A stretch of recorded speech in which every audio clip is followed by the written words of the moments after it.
So hi guys, so for today's vlog, tuturuan ko kayo kung paano mag-view ng SSS contribution or paano ma-convert yung pension natin.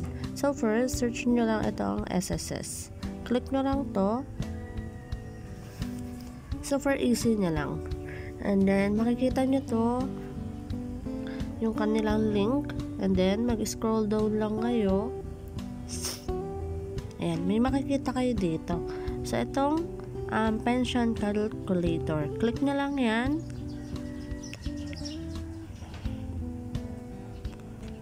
And then, lalabas na siya.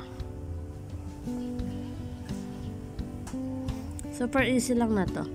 So, ayan, see how much pension you can receive if you join SSS. So, for example, select your monthly SSS contribution or monthly salary. So, click nyo lang dito kung magkano yung binabayad nyo sa isang buwan. For example, yung sa akin,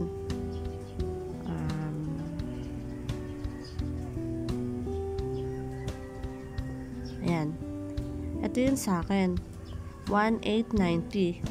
I-base nyo lang sa salary nyo. And then, select the age when you start contributing to SSS. So, ilang taon daw kayo bago mag-start or maghulog kay SSS. So, select nyo lang yung yung age.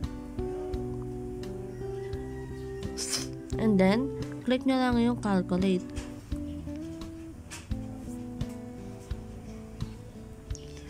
So, ayan, your estimated monthly pension. So, at bago ko if you're retired at the age of 60, makaka-receive na ako ng pension ng 11,560.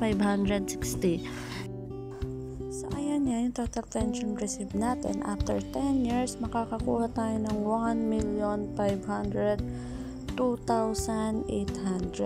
So, after 20 years, may makukuha naman tayo ng 3 million pesos mahigit, diba? Total contributions paid, 861,840. Diba, napakalaking tulong sa atin na to. Kaya dapat kayo, hanggat bata pa lang kayo, maging member na kayo ng SSS. Kahit maliit lang, kumbaga. Kasi ang laki ng tulong na to pagdating ng panahon. Diba? Kasi pag matanda na tayo, kahit pa paano, may maaasahan tayo. Diba? So, kung nahihirapan kayo o gusto nyo i-calculate kung magkano yung makukuha nyo, i-visit nyo lang yung page ni SSS. So, ayun lang guys. Don't forget to subscribe and hit the notification bells for more videos. And mag-suggest na din kayo ng mga videos na gusto nyo ipagawa. Thank you!